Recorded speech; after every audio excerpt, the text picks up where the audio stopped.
Pemirsa, hari ini Gubernur Nonaktif Papua Lukas NMB dijadwalkan menjalani sidang perdana di Pengadilan Tindak Pidana Korupsi. Lukas NMB ditetapkan sebagai tersangka dugaan suap dan juga gratifikasi terkait proyek infrastruktur yang bersumber dari APBD.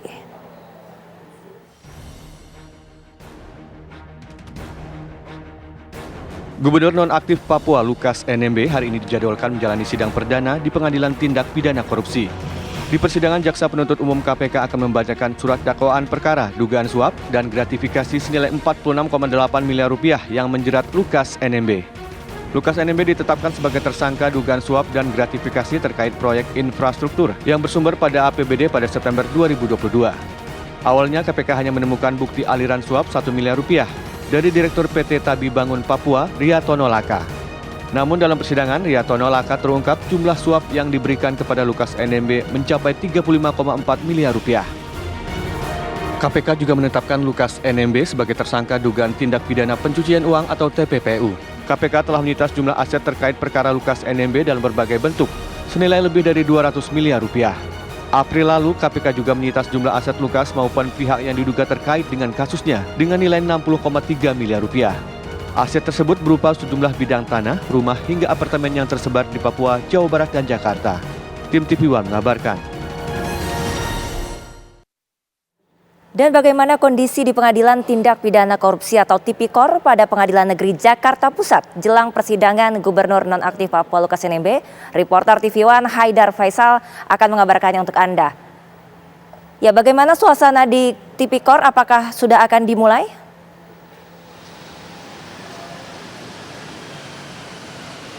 Ya, baik, selamat pagi Prima dan juga pemirsa. Memang benar bahwa hari ini Pengadilan Tindak Pidana Korupsi pada Pengadilan Negeri Jakarta Pusat akan menggelar sidang perdana terkait dengan perkara yang menjerat Gubernur Nonaktif Papua Lukas NMB. Yang mana dalam persidangan hari ini Jaksa Penuntut Umum Komisi Pemberantasan Korupsi ini diagendakan akan membacakan surat dakwaan terhadap Lukas NMB atas perkara dugaan kasus suap dan gratifikasi senilai 46,8 miliar rupiah. Dan berdasarkan penelusuran kami dari situs resmi website Pengadilan Negeri Jakarta Pusat, memang sidang sendiri ini diagendakan ataupun dijadwalkan akan dimulai pada pukul 10 waktu Indonesia Barat siang nanti di ruang sidang Profesor Dr. Haji Muhammad Hatta Ali. Dan juga informasi lain dalam persidangan hari ini berdasarkan pernyataan dari penasihat hukum Lukas NMB yakni Immanuel Hardianto meminta kliennya untuk dihadirkan secara langsung pada persidangan kali ini. Mengingat tidak ada alasan lagi bagi Lukas NMB untuk menjalani sidang secara online ataupun menjalani sidang dari rutan KPK di sana. Namun kami belum bisa memastikan apakah kemudian nantinya Lukas NMB akan hadir pada persidangan kali ini. Kami terus mencari konfirmasi lanjutan terhadap ataupun terkait dengan hal ini. Namun informasi yang dapat kami sampaikan terkait dengan situasi terkini di Pengadilan Negeri Jakarta Pusat ini, setidaknya per pukul 8:47 kali ini kami bisa kabarkan bahwa Pengadilan Negeri Jakarta Pusat masih terpantau sepi. Hanya ada sejumlah aktivitas dari memang orang-orang yang memiliki kepentingan seperti pegawai ataupun kami para awak media yang masih menunggu jalannya persidangan yang akan dimulai pada pukul 10 waktu Indonesia Barat nanti.